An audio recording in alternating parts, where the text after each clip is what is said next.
യോഹന്നാന്റെ സുവിശേഷം അധ്യായം 2 1 മുതലുള്ള തിരുവചനങ്ങൾ. 3-ാം ദിവസം ഗലീലയിലെ കാനായിൽ ഒരു വിവാഹ വിരുന്ന് നടന്നു. യേശുവിന്റെ അമ്മ അവിടെ ഉണ്ടായിരുന്നു. യേശുവും ശിഷ്യന്മാരും വിരുന്നിന് ക്ഷണിക്കപ്പെട്ടിരുന്നു. അവിടെ വീഞ്ഞു തീർന്നു പോയപ്പോൾ യേശുവിന്റെ അമ്മ അവരോട് പറഞ്ഞു, അവർക്ക് വീഞ്ഞില്ല. യേശു അവളോട് പറഞ്ഞു, സ്ത്രീയെ, എനിക്കും നിനക്കും എന്ത്? എന്റെ സമയം ഇനിയും ആയിട്ടില്ല. അവന്റെ അമ്മ പരിചാരകരോട് പറഞ്ഞു, അവൻ നിങ്ങളോട് പറയുന്നത് ചെയ്യുവിൻ. യഹൂദരുടെ ശുദ്ധീകരണ കർമ്മത്തിനുള്ള വെള്ളം നിറയ്ക്കുന്ന 6 കൽഭരണികൾ അവിടെ ഉണ്ടായിരുന്നു. ഓരോന്നിലും 2-3 അളവ് കൊള്ളുമായിരുന്നു. ഭരണികളിൽ വെള്ളം നിറയ്ക്കുവിനെന്ന് യേശു അവരോട് കൽപ്പിച്ചു. അവർ അവയെല്ലാം വക്കോളം നിറച്ചു. ഇനി പകർന്ന് കലവറക്കാരന്റെ അടുത്ത് കൊണ്ടുചെല്ലുവിനെന്ന് അവൻ പറഞ്ഞു. അവർ അപ്രകാരം ചെയ്തു. കലവറക്കാരൻ വീഞ്ഞായി മാറിയ ആ വെള്ളം രുചിച്ചു നോക്കി. അത് എവിടെ നിന്നാണെന്ന് അവൻ അറിഞ്ഞില്ല. എന്നാൽ വെള്ളം കോരിയ പരിചാരകർ അറിഞ്ഞിരുന്നു. അവൻ മണവാളനെ വിളിച്ചു പറഞ്ഞു, എല്ലാവരും മേൽത്തരം വീഞ്ഞ് ആദ്യം വിളമ്പുന്നു, അതിഥികൾക്ക് ലഹരി പിടിച്ചു കഴിയുമ്പോൾ താഴ്ന്നു തരവും. എന്നാൽ നീ നല്ല വീഞ്ഞ് ഇതുവരെയും സൂക്ഷിച്ചു വെച്ചുവല്ലോ. യേശു തന്റെ മഹത്വം വെളിപ്പെടുത്തുന്നതിന് പ്രവർത്തിച്ച അടയാളങ്ങളുടെ ആരംഭമാണ് ഗലീലയിലെ കാനായിൽ ചെയ്ത ഈ അത്ഭുതം. അവന്റെ ശിഷ്യന്മാർ അവനിൽ വിശ്വസിച്ചു.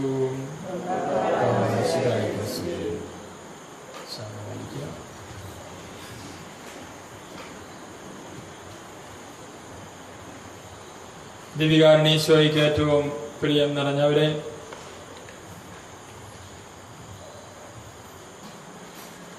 തിരുസഭയിൽ നമുക്കറിയാം 4 പ്രധാനപ്പെട്ട വിളികളാണുള്ളത്.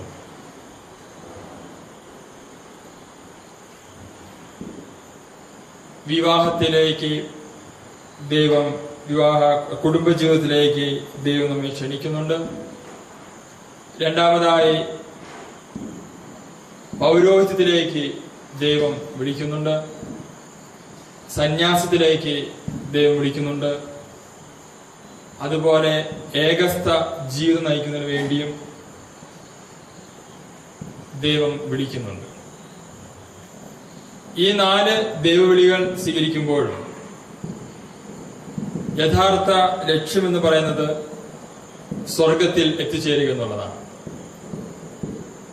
അതുകൊണ്ട് തന്നെ നമ്മുടെ ഈ ജീവിതം, അത് ഏത് വിളിയും സ്വീകരിച്ചുകൊള്ളട്ടെ, ഏത് വിളിയുമായിക്കൊള്ളട്ടെ, ഈ ജീവിതം സന്തോഷദായകവും ആനന്ദപരവും അതുപോലെ വിജയപ്രദവുമാകണമെങ്കിൽ നാം എന്തെല്ലാം ശ്രദ്ധിക്കണം? ഇന്നത്തെ ഈ തിരുവചന വായനകൾ കടന്നു പോകുമ്പോൾ നമ്മൾ പ്രധാനമായും 4 വ്യക്തികളെ കണ്ടുമുട്ടുന്നുണ്ട്. ഈ 4 വ്യക്തികളും നമ്മുടെ കുടുംബജീവിതവും സന്യാസ ജീവിതവും പൗരോഹിത്യ ജീവിതവും ഏകസ്ഥ ജീവിതവും ഒക്കെ വിജയപ്രദമാകുവാൻ, സന്തോഷദായകമായി തീരുവാൻ, ആനന്ദപ്രദമായി തീരുവാനായി നമ്മെ അവർ പഠിപ്പിക്കുന്നുണ്ട്. ഈ ഓരോ വ്യക്തികളുടെയും നമുക്ക് കടന്നു പോകാം. ഒപ്പം ഞാൻ ശുശ്രൂഷ ചെയ്യുന്നത് ടാൻസാനിയയിലെ ഡോണോ എന്നറിയപ്പെടുന്ന ഇടവകയിലാണ്. അവിടുത്തെ വിശേഷങ്ങളുടെയും നമുക്ക് സമയം അനുവദിക്കുന്നതനുസരിച്ച് നമുക്ക് കടന്നു പോകാം. ആദ്യം കണ്ടുമുട്ടുന്ന വ്യക്തി പരിശുദ്ധ അമ്മയാണ്. പരിശുദ്ധ അമ്മയാണ്, നമുക്കറിയാം, ഈ കല്യാണ ഭവനത്തിലേക്ക് കടന്നു വരുമ്പോൾ അവിടെ വീഞ്ഞ് തീർന്നു പോയിരിക്കുന്നു എന്ന് കണ്ടെത്തുന്ന ആദ്യത്തെ വ്യക്തി. ഈ പരിശുദ്ധ അമ്മയ്ക്ക് നമ്മളോട് പറയാനുള്ളത് എന്താണ്? നിന്റെ കുടുംബജീവിതം, നിന്റെ സന്യാസ ജീവിതം, പൗരോഹിത്യ ജീവിതം നിനക്ക് സന്തോഷപ്രദവും വിജയപ്രദവുമായി തീരണമെങ്കിൽ നീ എന്തു ചെയ്യണം? പരിശുദ്ധ അമ്മയാണ് അവിടെ കണ്ടെത്തുന്നത് അവർക്ക് വീഞ്ഞില്ല എന്ന് കണ്ടെത്തുന്ന ആദ്യത്തെ വ്യക്തി. കൊച്ചു കുഞ്ഞുള്ള അമ്മമാരെ ശ്രദ്ധിച്ചാൽ നമുക്കറിയാം, ആ കൊച്ചു കുഞ്ഞിന്റെ ചെറിയ ഞരക്കവും മൂളലും കരച്ചിലും അല്ലെങ്കിൽ നോട്ടവും ഒക്കെ അമ്മയ്ക്ക് മനസ്സിലാകും അതെന്തിനു വേണ്ടിയാണ്, അല്ലയോ? അങ്ങനെയല്ലേ? അവർക്കറിയാം അതെന്തിനു വേണ്ടിയാണ്. ഈ അമ്മ നമ്മെ പഠിപ്പിക്കുന്നു, നീ ഒരു ജീവിത പങ്കാളി, ഭാര്യയോ ഭർത്താവോ മകനോ മകളോ അതോ സന്യാസിനിയോ സന്യാസിയോ പുരോഹിതനാരുമായിക്കൊള്ളട്ടെ, നീ ആയിരിക്കുന്ന കുടുംബത്തിൽ സമൂഹത്തിൽ ഒരു അമ്മഭാവം നീ ഉൾക്കൊള്ളുക. അതായത് എൻ്റെ ജീവിത പങ്കാളിയുടെ, എൻ്റെ കുടുംബാംഗത്തിന്റെ, ഞാനായിരിക്കും സമൂഹത്തിലെ മറ്റു വ്യക്തികളുടെ ആവശ്യങ്ങൾ ആദ്യം കണ്ടെത്തുന്ന വ്യക്തി നീയാവുക. എങ്കിൽ നിന്റെ ജീവിതം യഥാർത്ഥ സന്തോഷവും ആനന്ദദായകവുമായി തീരുമെന്ന് പരിശുദ്ധ അമ്മ നമ്മെ ഓർമ്മപ്പെടുത്തുന്നു. അതുകൊണ്ട് ഒന്നാമത്തെ ജീവിത മന്ത്രം, ജീവിത വിജയമന്ത്രം എന്നത് പരിശുദ്ധ അമ്മ പഠിപ്പിക്കുന്നു, ഒരു അമ്മ മനസ്സ് സ്വന്തമാക്കുക. അവരന്റെ ആവശ്യം കണ്ടെത്തുന്ന ആദ്യത്തെ വ്യക്തി നീയാവുക. നീ ഭർത്താവാണെങ്കിൽ ജീവിത പങ്കാളിയായ ഭാര്യയുടെ ആവശ്യം എന്താണെന്ന് കണ്ടെത്തുന്ന ആദ്യത്തെ വ്യക്തി നീയായി മാറുക. നിന്റെ ജീവിത പങ്കാളിയായ ഭർത്താവിന്റെ ആവശ്യം എന്താണെന്ന് ആദ്യം കണ്ടെത്തുന്ന വ്യക്തി നീയായി മാറുക. ഈ ഒരു അമ്മഭാവം, ഒരു അമ്മ മനസ്സ് സ്വന്തമാക്കുമ്പോൾ യഥാർത്ഥ സന്തോഷവും സമാധാനവും ആനന്ദവും നിനക്ക് നിന്റെ കുടുംബത്തിൽ അനുഭവിക്കാൻ സാധിക്കും. രണ്ടാമത് നമ്മൾ കണ്ടെത്തുന്ന വ്യക്തി ഈശോയാണ്. പരിശുദ്ധ അമ്മ പറയുന്നു, ഇവിടെ വീഞ്ഞില്ല, വീഞ്ഞ് തീർന്നു പോയിരിക്കുന്നു. ഒരു പക്ഷേ യേശു പരിശുദ്ധ അമ്മയുടെ ഈ വാക്കുകൾക്ക് വില കൊടുത്തില്ലായിരുന്നുവെങ്കിൽ, വിലമതിച്ചില്ലായിരുന്നുവെങ്കിൽ ഒരുപക്ഷെ ഈ ഒരു അത്ഭുതം, വെള്ളം വീഞ്ഞായി മാറിയ അത്ഭുതം നടക്കുമായിരുന്നില്ല.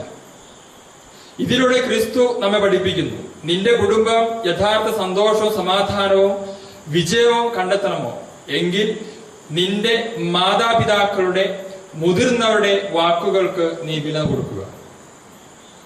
ഇന്ന് പലപ്പോഴും സംഭവിക്കുന്ന വലിയൊരു അപകടം എന്ന് പറയുന്നത്, വിവാഹ ജീവിതത്തിലേക്കൊക്കെ കടന്നു കഴിയുമ്പോൾ പലപ്പോഴും ഞാനും എൻ്റെ ഭാര്യയും, ഞാനും എൻ്റെ ഭർത്താവും മാത്രം മതി, ഇനി ഞങ്ങളുടേതാണ് ലോകം എന്നൊരു ചിന്താ രീതിയിലേക്ക് കടന്നു വരാൻ സാധ്യതയുണ്ട്. അവിടെ ഇതുവരെയും എന്നെ വളർത്തിയ, എനിക്ക് ജീവൻ നൽകി ഇതുവരെ എന്നെ വളർത്തിയ എൻ്റെ മാതാപിതാക്കളെ തള്ളിപ്പറയുവാനും അവരെ പരിഗണിക്കാതെ, അവരുടെ വാക്കുകൾ വിലമതിക്കാതെ പോകുവാനുള്ള വലിയൊരു ദുരന്തം നമ്മുടെ ജീവിതത്തിലേക്ക് കടന്നു വരാം. അതിലൂടെ നമുക്ക് സംഭവിക്കുന്നത് നമ്മുടെ യഥാർത്ഥ സന്തോഷവും സമാധാനവും ആനന്ദവും നമ്മുടെ കുടുംബത്തിൽ നമുക്ക് നഷ്ടമാകുന്നു എന്നുള്ളതാണ്.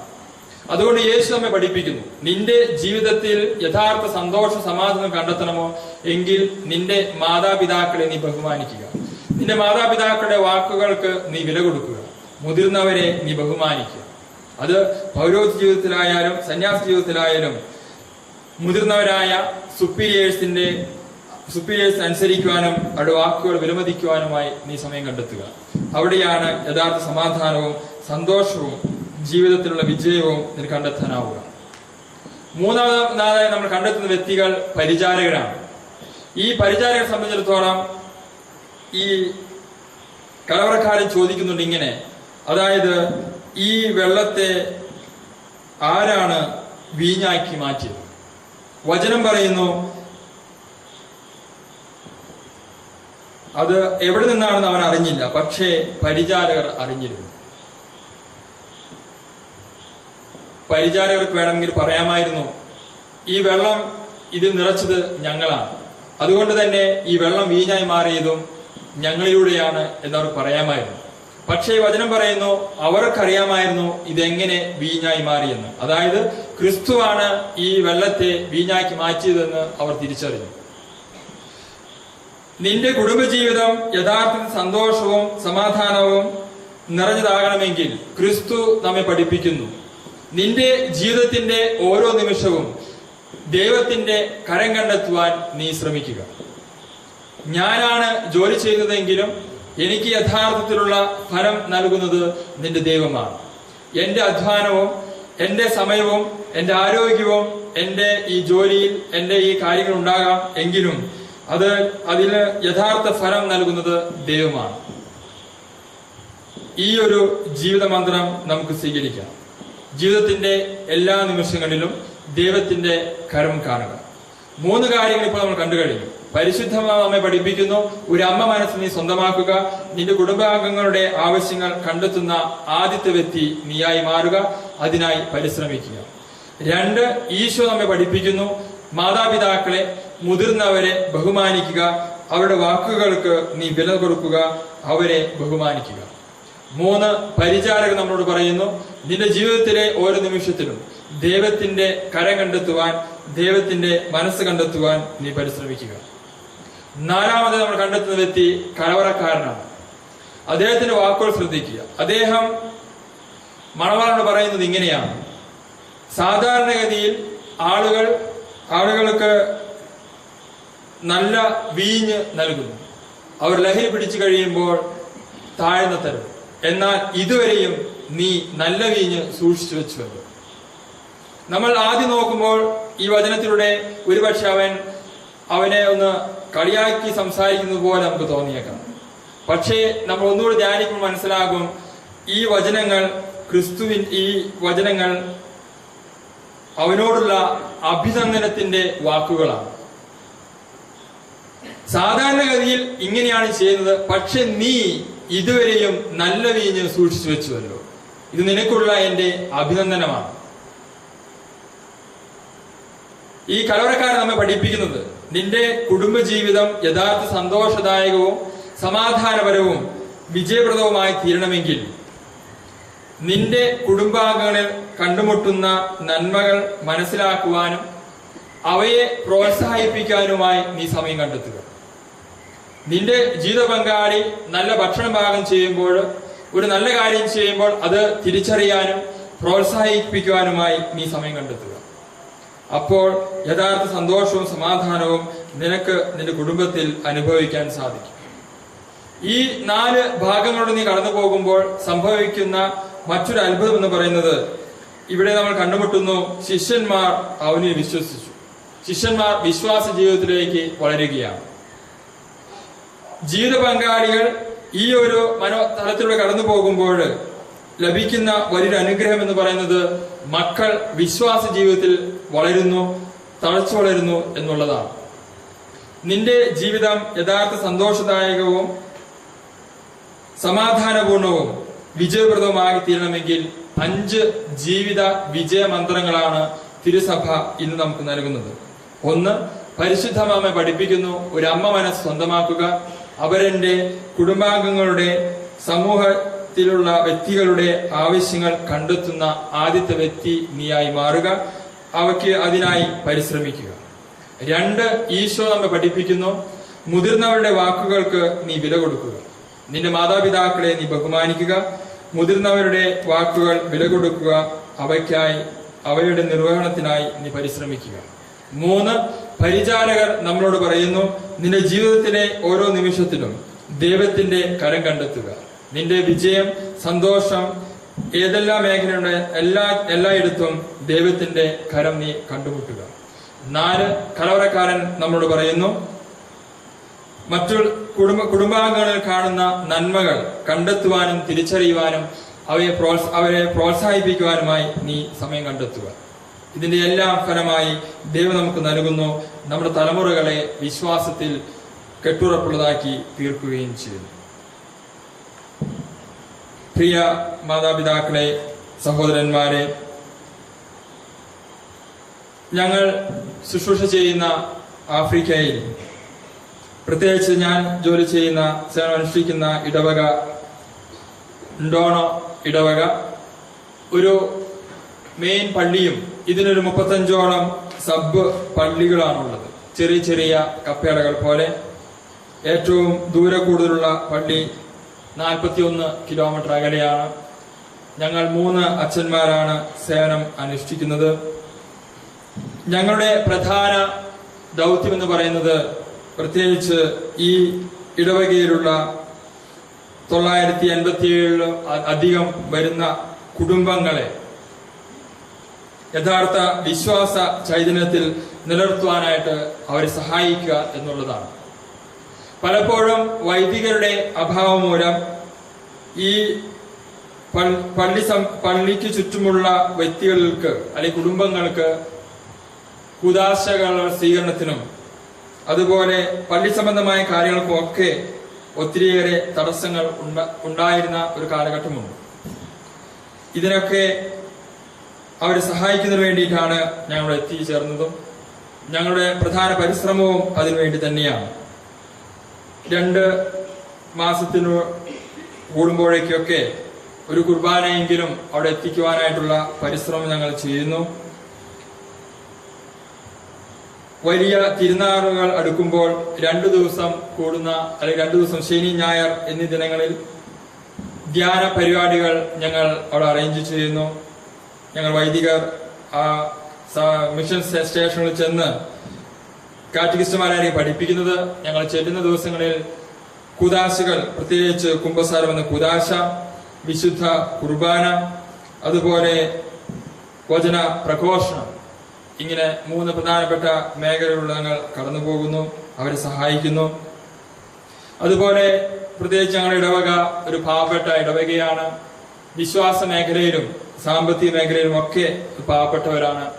അതുകൊണ്ട് പ്രത്യേകിച്ച് അറിവിന്റെ മേഖലയിൽ അവരെ ഒന്ന് ഉയർത്തിക്കൊണ്ടുവരുന്നതിന് വേണ്ടി പരമാവധി മാസത്തിലൊരിക്കലെങ്കിലും ഒരു സെമിനാർ സംഘടിപ്പിക്കുകയും അത് അമ്മമാർക്കും വിവാഹിതർക്കും യുവാക്കൾക്കും കുട്ടികൾക്കും എന്നിങ്ങനെ പല ഗ്രൂപ്പുകൾക്കായി സെമിനാറുകളൊക്കെ സംഘടിപ്പിക്കുന്നു.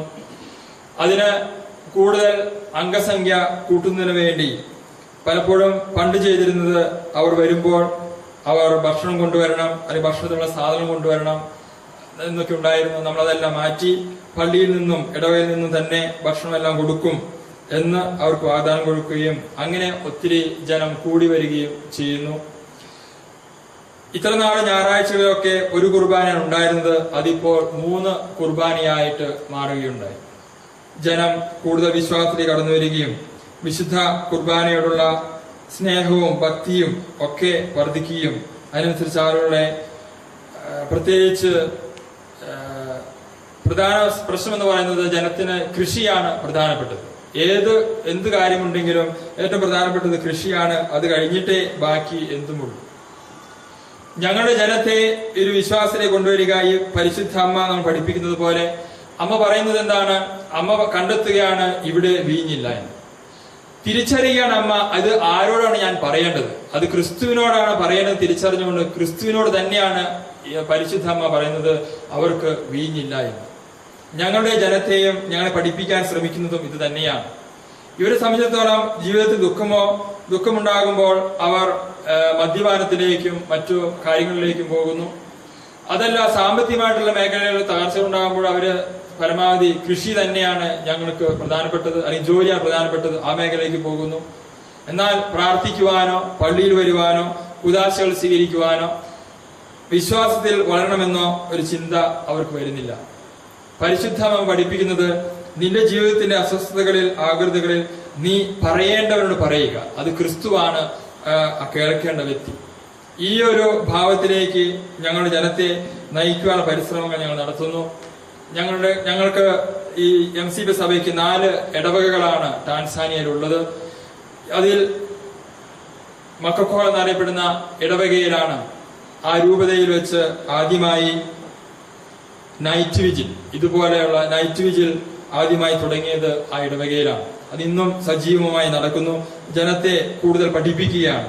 ഈ പറയേണ്ടവരോട് പറയാൻ വേണ്ടി പഠിപ്പിക്കുകയാണ് ജനത്തെ. അതുപോലെ ഞായറാഴ്ച ദിവസങ്ങളിൽ കാറ്റഗിസം തുടങ്ങിയതും നമ്മുടെ പാരീഷിലാണ്. ഈ രൂപതയിൽ ആദ്യമായി തുടങ്ങിയതും. ഇപ്പോൾ 700-ലധികം കുട്ടികളാണ് ഞായറാഴ്ച കാറ്റഗിസത്തിനായി എത്തിച്ചേരുന്നത്. അതിന്നും സജീവമായി പോകുന്നു. മറ്റു 3 ഇടവകളിലേക്കും അത് തുടർന്നുകൊണ്ടിരിക്കുകയാണ്. ഞങ്ങളുടെ ഇടവകയിൽ ഇപ്പോൾ 2 കുർബാനയാണുള്ളത്. ഒരു കുർബാനയാണ് ഉണ്ടായിരുന്നത്. 2ാമത്തെ കുർബാന കുട്ടികൾക്ക് വേണ്ടിയുള്ളതാണ്. കുട്ടികളുടെ എണ്ണം വർദ്ധിച്ചുകൊണ്ടിരിക്കുന്നതേ ഉള്ളൂ. അതുപോലെ മറ്റൊരു മേഖല എന്ന് പറയുന്നത് കുടുംബ ജീവിതത്തിലേക്കാണ് ഞങ്ങൾ കൂടുതൽ ശ്രദ്ധ കേന്ദ്രീകരിക്കുന്നത്. ജനത്തെ കൂടുതൽ കുദാശകൾ സ്വീകരിക്കുന്നതിന്, വിവാഹം എന്ന കുദാശ സ്വീകരിക്കുവാനും കുദാശ അധിഷ്ഠിതമായ ജീവിതം നയിക്കുന്നതിന് വേണ്ടിയിട്ടുള്ള പരിശ്രമമാണ്. കഴിഞ്ഞ 2 വർഷത്തിലൂടെ ഞങ്ങളുടെ ഇടവകയിൽ 154 അധികം വിവാഹങ്ങളാണ് നടന്നത്. അത് ഇതിനു മുൻപ് അത്രയും നടന്നിട്ടില്ല. പക്ഷെ അത്രയും നടത്തുവാനുള്ള വലിയൊരു കൃപ ലഭിക്കുകയുണ്ടായി. കഴിഞ്ഞ പെസഹ ശനിയാഴ്ച മാമോസ് സ്വീകരിച്ച കാറ്റക്കുമെൻസ് അല്ലെങ്കിൽ മാമോസ് സ്വീകരിക്കാനായിട്ടുള്ള മുതിർന്നവർ 65 പേരാണ് ഉണ്ടായിരുന്നത്. അതുപോലെ കഴിഞ്ഞ വർഷം ആദ്യ കുർബാന സ്വീകരിക്കാനായിട്ടുള്ള കുട്ടികൾ 125-നടുത്തും സ്ഥൈര്യലേപനം സ്വീകരിക്കുന്നതിനായി 150-നടുത്തും കുട്ടികൾ ഉണ്ടായിരുന്നു. അത് മറ്റു ഇടവകളിലും ഇതുപോലെ തന്നെയാണ്.